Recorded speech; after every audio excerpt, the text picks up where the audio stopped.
Greetings, this is Sister Rebecca, aka Holly Hood, and today I'm going to do a continuation on the end time prophecies videos that I'm doing regarding the pending end, the forthcoming end, and what we're seeing today as the end of things as we know it in this world today. And it's all part of the NWO agenda, as you know, and it's all part of the elite Illuminati agenda. And it just got incredibly loud in here, so I know you guys are going to tell me about that noise, but bear with me. I'm doing the best I can under the circumstances. And for those of you who are wondering why I'm recording publicly instead of somewhere privately, it's because I do not have anywhere privately that I can record. My living situation has been horrendous. Everywhere I go, I wind up having to leave. Those of you who do the work that I do, you know that we have to remain in the cut because there are constantly people who are seeking to discredit us, to have us locked up, and in some cases even worse.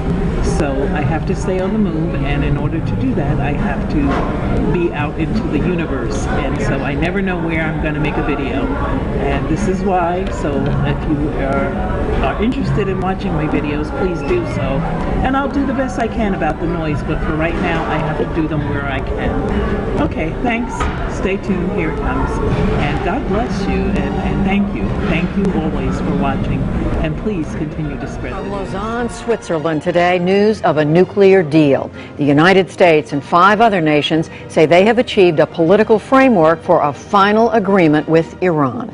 As President and Commander-in-Chief, I have no greater responsibility than the security of the American people. And I am convinced that if this framework leads to a final comprehensive deal, it will make our country, our allies, and our world safer. Death toll this morning from a terror attack on a Kenyan college stands at 147 people. Scenes of panic.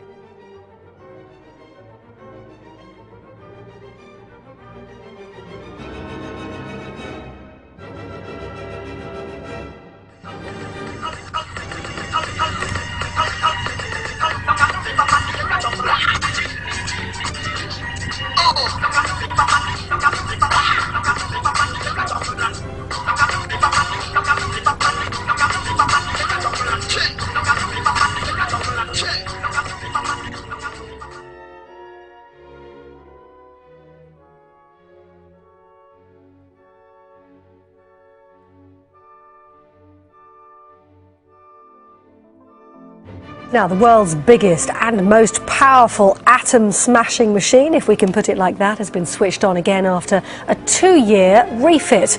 It's already enabled scientists to find one particle they knew about but couldn't prove existed, the Higgs boson, and now it's getting ready to make history for a second time. This is it, the Large Hadron Collider, a giant particle accelerator housed in 2 27-kilometre circular tunnels deep underground on the border between Switzerland and France. It's warming up for its next project, the search for dark matter, an invisible, undetectable material. Scientists know it exists, but they hope to learn a little bit more. History just repeats itself over and over again.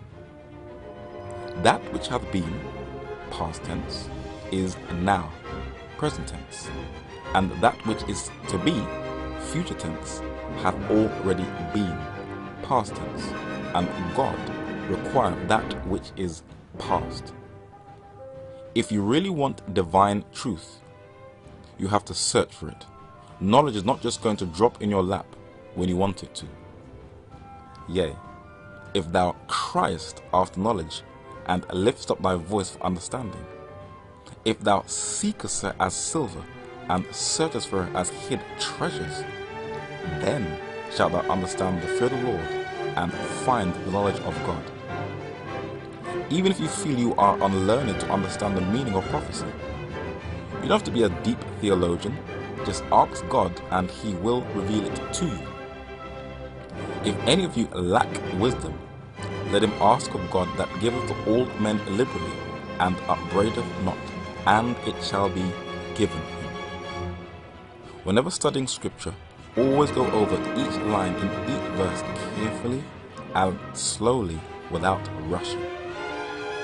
For precept must be upon precept, precept upon precept, line upon line upon line, here a little and there a little. Whenever presenting the Holy Scriptures to anyone, explain it so that even a little child can understand it. So they read in the book of the law of God distinctly and gave the sense and caused them to understand the reading.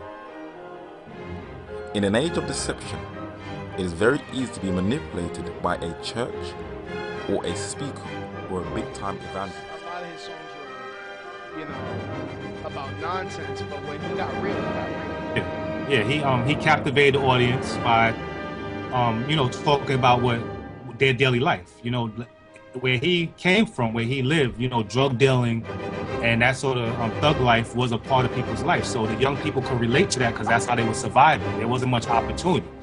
A lot of people weren't graduating high school and going to college, so he was able to relate to them through his music. So when he captivated a lot of them, then he was able to lead them into positivity, teach about their roots and culture and where they came from and to have pride in themselves and, and not to be fighting amongst each other, but to be fighting against this system that is suppressing you, that is funneling the drugs into our communities and the guns and not giving us opportunities to survive through legal and lawful means.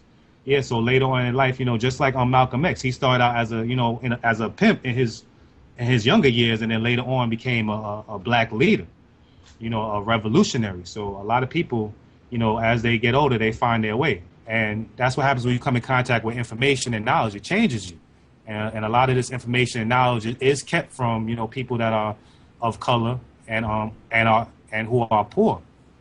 So, yeah, I mean, it just keeps high tension. Despite a curfew, some people are still in the streets challenging heavily armed police, and it looks like the beginning of a long night.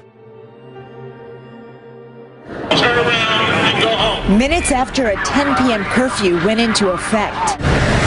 National Guard troops in armored Humvees are patrolling the now empty streets of Baltimore. The National Guard represents a last resort in order to restore order.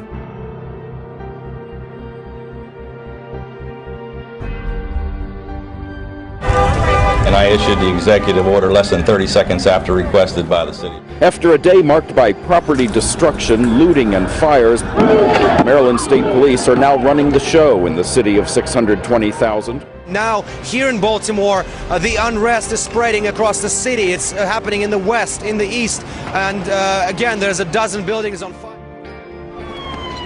Neighborhood in America could be made completely safe. How do I know this? Because it's happening right now in every country in the world but this one. It is great to see American machines helping to promote peace abroad. So then tell me, why can't we use these machines here at home? Why is America so robophobic?